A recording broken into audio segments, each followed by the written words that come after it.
Sweden. A place where sharp modernity lives side by side with picturesque landscape.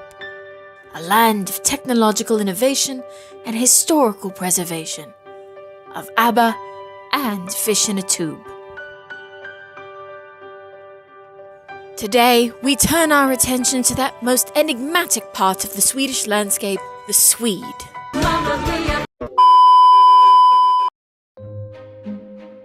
A strikingly modern and stylish people, these descendants of the Vikings continue to follow well-established behavioral patterns deeply ingrained in their cultural DNA.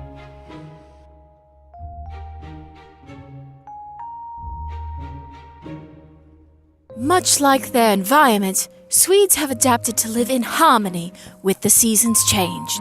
As the winter chill fades and cherry blossoms mark the beginning of spring, a true Swedish summer will not begin until it is marked by a particularly unusual event. Has anyone ever tipped one of these over before? Nothing, but people have fallen out. Oh, that I can easily see. We can easily mark the migration of thousands upon thousands of young people with the passing of their sailors' caps. Hey! But these are not military members, but rather high school graduates. These celebrations will continue for many days before the teens eventually fade off into the distance to continue their partying the hell away from the rest of us.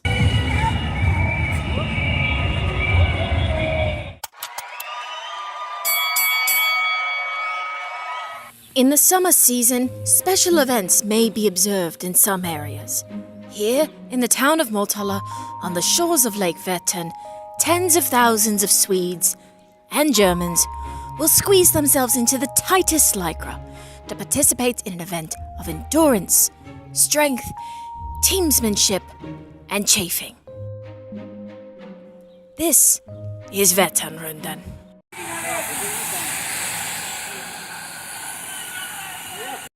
Thousands of cyclists will gather in the pre-dawn chill, which is incredibly impressive considering the fact that the sun gets up at like 4 in the morning here.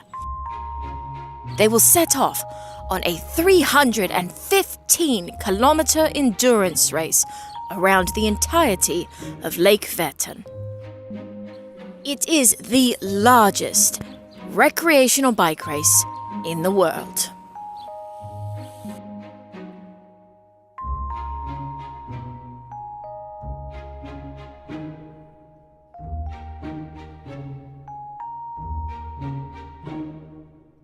Already put the microphone away, but this brings us to today's sponsor.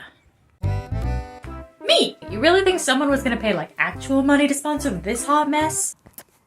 I write kids' books. Have written, wrote, either way, they exist and you can buy them. Do you have tiny humans? Get them a book. Do you know tiny humans? Book. Would you like to buy back some of that bad karma for all the terrible things you've been thinking about that one person who works in the front office? You know who I'm talking about. Buy a book and donate it to charity. Seriously, I'm not picky. Nerdy Nanny Productions has books for all ages as long as those ages are roughly between 4 and 6. I even have one about the Swedish concept of fika. You can find it and all of the other Nerdy Nanny books in the link below.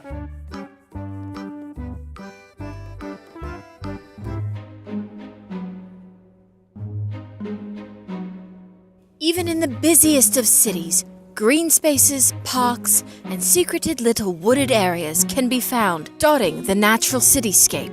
And it is in these areas that we can truly observe Swedes in their natural environment. As the children frolic in the sunshine and the grass, teens and young adults have a different ritual to observe. This is an annual test of strength, stamina, and judgment.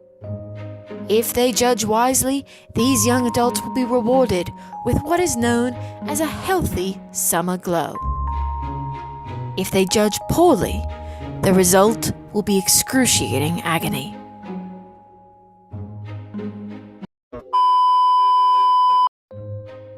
As we leave the youngsters to their tests of skill and SPF, we migrate further into the city centres. Here, even beyond the limits of the Vätternrundan, we see another inextricable part of the Swedish ecosystem: the bicycle. While a common form of transportation all year long, bicycle populations swell during the scalding summer months, necessary for traversing concrete jungles of the modern Sweden. Though significantly less dangerous than their Dutch or German counterparts, the Swedish bicycle is versatile and requiring pedestrians to tread cautiously.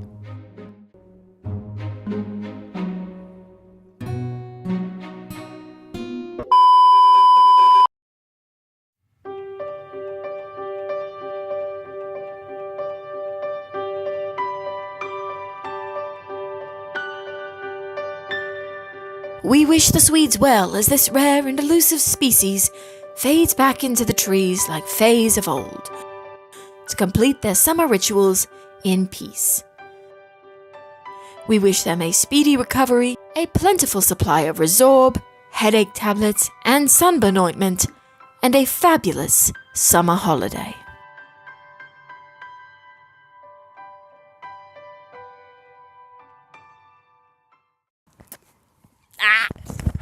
A people with an unyielding connection to nature. Shut up.